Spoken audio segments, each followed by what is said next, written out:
Cari telespettatori, rieccoci insieme e puntualmente riprendiamo in mano la situazione, come facciamo spesso, con il settore agricoltura, che è importantissimo, anche sollecitati da voi che ci scrivete, vi ringraziamo, anche se sappiamo che molti dell'agricoltura, come ci avete sottolineato, continuano a lavorare, non hanno mai smesso, anzi tante famiglie si devono arrangiare completamente, quindi ci avete sollecitati in questo senso. Mancano le persone per i periodi delle raccolte, per la primavera adesso inoltrata con determinate colture. Ci sono dei problemi persistenti, quindi CIA, Padova e in modo particolare Maurizio Antonini, direttore, ben ritornato qui con noi. Grazie a lei e grazie ai nostri telespettatori. Vi supporterà in questo, cercherà di darvi, non so, dei suggerimenti su che cosa cercate di fare, di intraprendere. Se c'è qualche politica, viene da ridere perché lo stavamo parlando prima fuori onda, a livello nazionale di supporto all'agricoltura, se è previsto qualche aiuto, che tanti dicono ma ci sono, adesso c'è stato un accordo tra la Confartigianato e una cassa per dei finanziamenti, in agricoltura c'è qualcosa, quindi partiamo innanzitutto. Agricoltura ai tempi del Covid-19, situazione finanziaria per le aziende, supporti ci sono? Beh, è una situazione molto difficile, ma la difficoltà è su tutto il settore del primario, ma anche chiaramente per i nostri colleghi, dei commercianti e degli artigiani che oggi vivono sicuramente una situazione molto difficile e molto critica. Oggi si parla della disponibilità di tanti miliardi, continuiamo a dire che stiamo attenti nel momento in cui andiamo a indebitare le aziende, perché i miliardi sono sì disponibili probabilmente, forse, ma poi lo vedremo in maniera più specifica e più dettagliata, ma sono dei prestiti, sono dei mutui, quindi oggi si va solo a indebitare aziende che sono già indebitate. E quindi la difficoltà oggi che noi abbiamo è questa, nel senso che noi oggi abbiamo sì probabilmente la possibilità di accedere a delle forme di finanziamento, di mutui, ma andiamo a indebitare una situazione già oggi critica e poi chi paga i debiti? Ecco, questo è bene sottolinearlo perché i non addetti al settore dicono ma il governo sta facendo, sta stanziando, ci sono questi i 25.000 euro da una parte, questo dall'altra, in realtà giustamente sono prestiti con il 2% di interessi, che per carità può essere anche poco, però devi restituire questi soldi, cioè quindi devi guadagnarli per poterli restituire, se no non li chiederesti. Appunto, li dobbiamo guadagnare, li dobbiamo restituire. Portiamo solo un dato per i 25.000 euro, anche qui tutto da dire. Solo lo 0, ha accesso ai 25.000 euro. Quindi pensate voi, se noi chiediamo un prestito superiore ai 25.000 euro, di cosa stiamo parlando? E che le banche ci fanno i raggi X, dobbiamo portare un casino di carte, una burocratizzazione incredibile per chiedere un contributo, per chiedere un mutuo. Quindi la sburocratizzazione è il primo elemento che oggi noi dobbiamo portare avanti, sia nei termini e nei temi regionali, ma anche al Ministero, ma anche a livello nazionale. Bisogna sburocratizzare, la questione non può reggere in questi termini. Ma adesso è un momento in cui potreste avere anche come categoria abbastanza forza per contrattare, per mettere un po' in difficoltà il governo da questo punto di vista della burocrazia, che tutti la lamentano, perché è una cosa trasversale, dal settore dell'edilizia, che non vi riguarda, però da quello metalmeccanico al settore dell'agricoltura che è primario, tutti hanno problemi con la burocrazia. È mai possibile che in questi 2 mesi di stasi, di fermo generale, non si sia pensato a semplificare le cose? Beh, guardi, noi continuiamo a dirlo, ma come noi ovviamente tutte le associazioni di categoria continuano a dire che bisogna sburocratizzare. Vedevo prima di venire qua una bozza di un decreto ministeriale che dà la possibilità di un accesso a un fondo specifico di 100 milioni di euro per le aziende agricole, in cui sì, ma è sempre un fondo e quindi sempre un mutuo. Beh, si deve portare circa 15 tipi di documentazione per accedere a questo fondo e forse poi si vedrà, perché poi le banche chiaramente dovranno vedere se l'azienda ha un rating positivo o negativo e quindi a valutazione delle banche. E quindi di cosa stiamo parlando? Oggi sburocratizzare vuol dire eliminare tutta una serie di burocrazia e quindi dare la possibilità alle aziende di avere dei finanziamenti immediati per la sopravvivenza, perché di questo stiamo oggi parlando, sopravvivere. Qual è la situazione? Parlavamo un po' prima anche fuori onda, perché giustamente lei dice ogni giorno ce n'è una, c'è sempre un problema, invece che essere un momento in cui uno può anche programmare qualcosa, è un momento difficilissimo. Qual è sostanzialmente la problematica principale delle aziende adesso?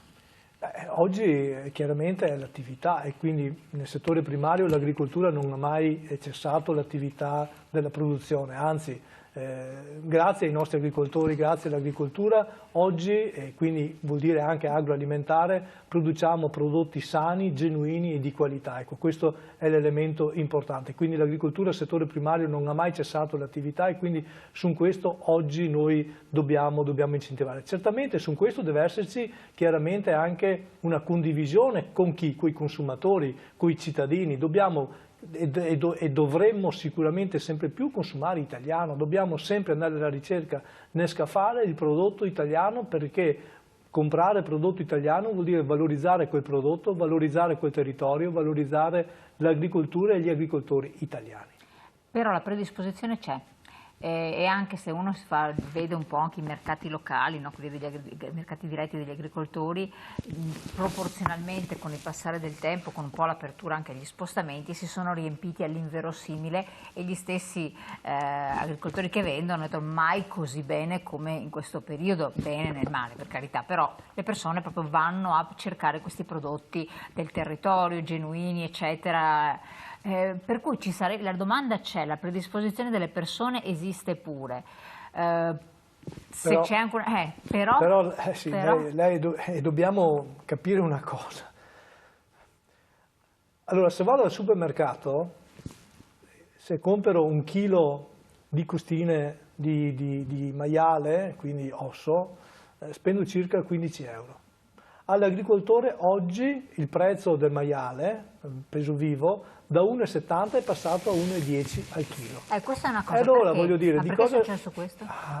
Probabilmente qualcuno oggi starà facendo qualche speculazione, immagino, penso, presumo, perché non è spiegabile questo, non è spiegabile che i prezzi agli agricoltori diminuiscono, possono portare il problema dei maiali, ma possono portare anche il problema dei conigli, possono portare anche il problema oggi di molti allevatori di vacche da latte che producono latte e che si hanno visto recapitare da alcuni caseifici una riduzione di 7 centesimi il prezzo del latte, portandolo a 30 centesimi al litro. Ricordo ai nostri telespettatori che per produrre un litro di latte all'azienda costa 0,39 centesimi.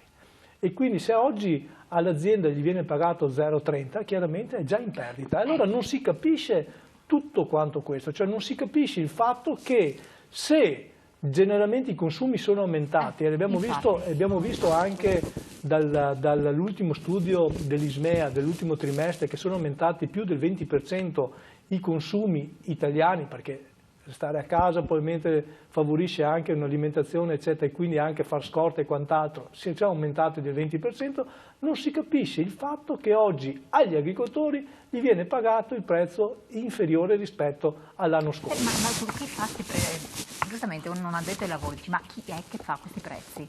I prezzi vengono fatti dal mercato e quindi chiaramente vengono fatti. Quindi l'agricoltore si trova ad avere un costo vivo di un certo tipo e il mercato fa un prezzo più basso quando c'è una domanda importante. Certo, funziona proprio così, è per questo che oggi noi metteremo in studio e stiamo facendo un dossier specifico su questo e recrimineremo questo sia al Ministero ma anche a Agicontrol per una verifica dei prezzi dei prodotti, perché è insostenibile una situazione di questo tipo. Assolutamente, questo è un dato di fatto. Purtroppo, cioè voi come associazione di categoria che cosa potete fare? Noi dobbiamo solo portare nelle sedi opportune quello che sta succedendo nel mercato e quindi lo porteremo, come detto, al Ministero, lo porteremo all'Agicontrol che verifichi la situazione e il controllo su queste disformità di mercato, perché non è tollerabile, non è possibile una situazione di questo tipo.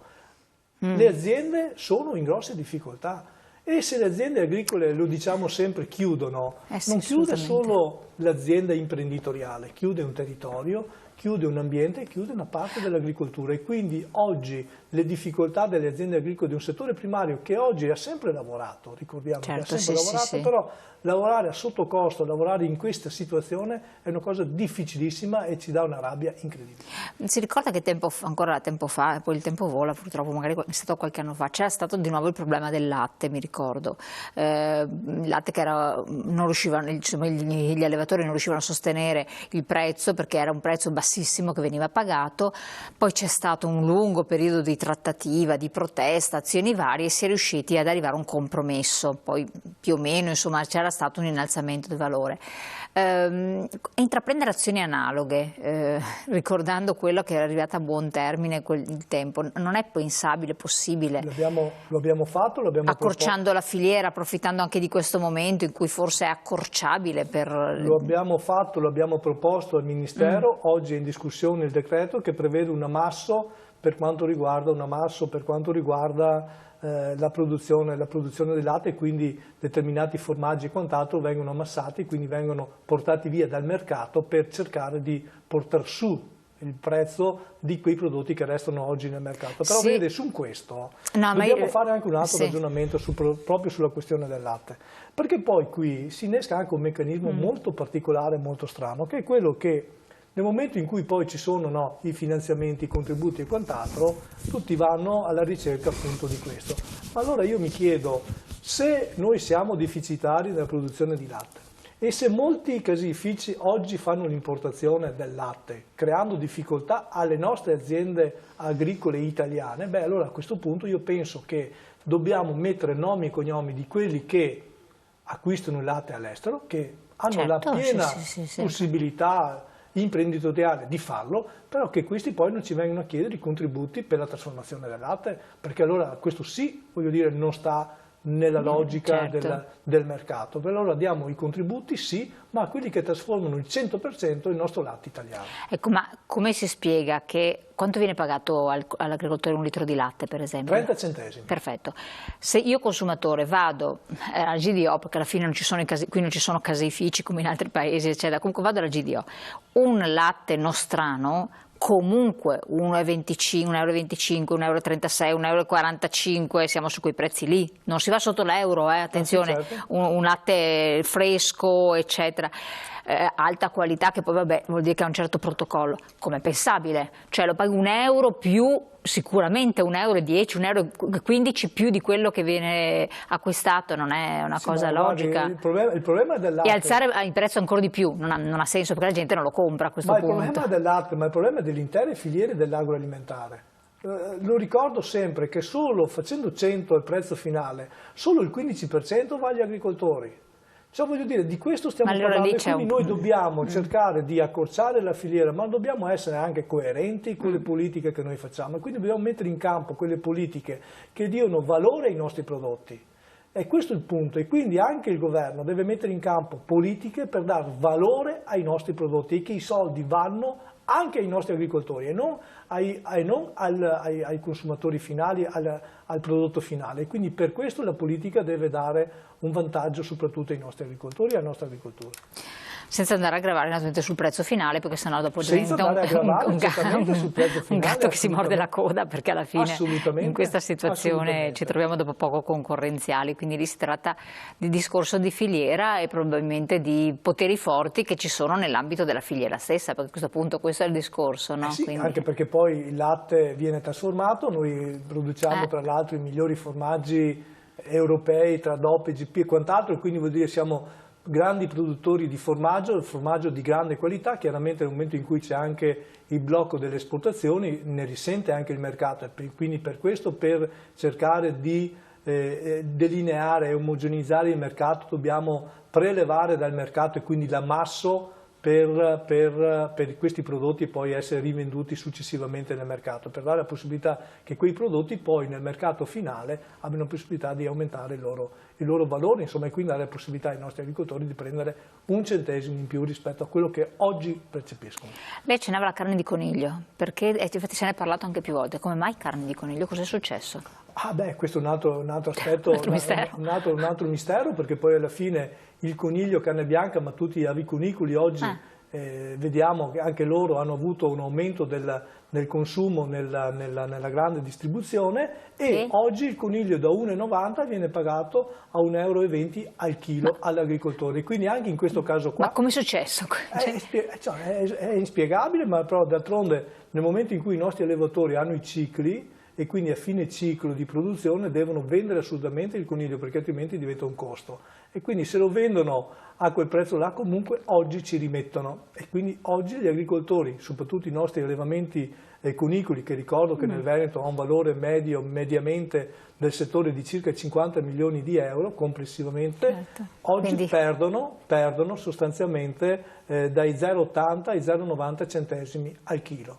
Mamma mia, addirittura va ad andare in perdita. Questo vuol dire un rischio altissimo per l'azienda? Questo vuol dire un rischio per l'azienda e vuol dire comunque che l'azienda è in difficoltà economiche e quando può andare avanti un'azienda in queste difficoltà? Perché poi debiti su debiti, poi l'azienda a un certo punto chiude e se chiude l'azienda abbiamo detto che diventa un problema non specifico dell'azienda ma del territorio complessivo.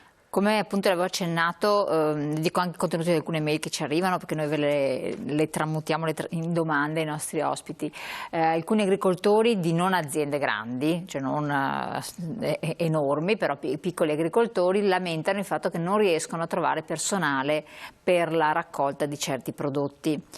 E in proiezione, si mettono anche già in proiezione futura, la cosa diventerà problematica. Stanno lavorando le famiglie, a tempo, addirittura chiamano i figli, i ragazzi che sono a casa da scuola a dare una mano, insomma tutti un po' coinvolti sempre in questi ambiti familiari, però la situazione è molto difficile e hanno paura di non far fronte. C'è chi addirittura dice non mi converrà neanche raccogliere. Poi ci saranno i vigneti, si andrà con l'uva, quindi pensando in proiezione, come le dicevo, la vendemmia. Chiedono ma l'associazione di categoria sta facendo qualcosa per una contrattualistica rapida, per i famosi voucher dell'agricoltura, per trovare delle persone che sappiano mettere le mani su queste cose per poterci lavorare?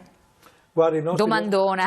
No, ma assolutamente. Io ho fatto assunto di diverse cose che sono arrivate. Assolutamente oggi il problema del lavoro in agricoltura è un grosso problema. L'abbiamo riscontrato all'inizio con gli asparagi, oggi con le fragole, in questo periodo, ma adesso vien mano anche l'orticolo e poi, come lei diceva, appunto anche il vitivinicolo. Prima decisione da parte della nostra confederazione, la Confederazione Italiana Agricoltori, è stata quella di dire al governo, e su questo anche si è aperta anche una grande discussione parlamentare, dell'utilizzo di voucher semplificati. Perché oggi vi è necessità della semplificazione, lo dicevamo prima, no? Con i prestiti, con i mutui, quindi la semplificazione è un elemento determinante. I voucher semplificati oggi danno la risposta concreta alle nostre aziende, hanno la possibilità dell'assunzione dei pensionati, dei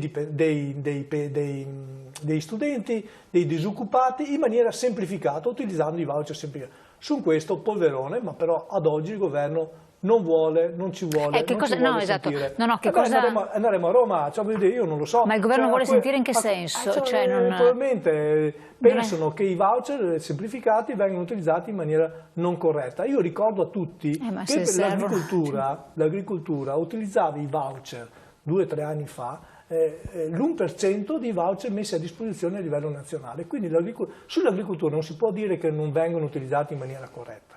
I nostri agricoltori utilizzano in maniera corretta i voucher semplificati e danno la possibilità in maniera semplificata dell'assunzione immediata del personale addetto.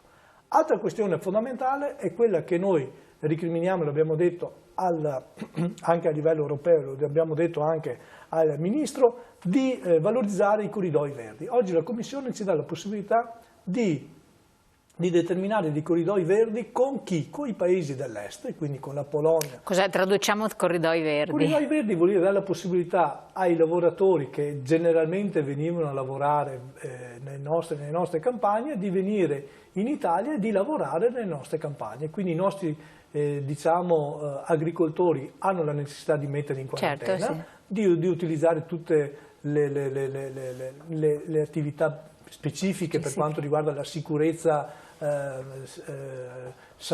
salute dei lavoratori, quindi di stare al 100% sulle regole, però dare la possibilità a questi lavoratori di venire in Italia e di lavorare qui in Italia, nelle nostre aziende. Questo sono nelle grandi discussioni oggi, perché oggi non è possibile affrontare ancora questa questione. Quindi al Ministro degli Esteri glielo abbiamo detto, glielo abbiamo ripetuto, di questa necessità da parte dei nostri agricoltori. Sono i primi di mettersi in regola su questo, cioè di dare tutti quanti gli elementi specifici su questi, però carta morta. Ecco. Quindi su questo noi oggi ricriminiamo. Ricordiamo che se non abbiamo i lavoratori, tra l'altro specializzati, è un grosso problema. Infatti io sottolineavo, bravissimo, infatti allora l'altra domanda, proprio per far rispondiamo anche ai vostri interrogativi, diamo tempo dopo la pubblicità, riguarda proprio questo, lavoratori specializzati, non è così semplice come per alcuni, come hanno fatto l'osservazione invece alcuni. Tra poco torniamo insieme.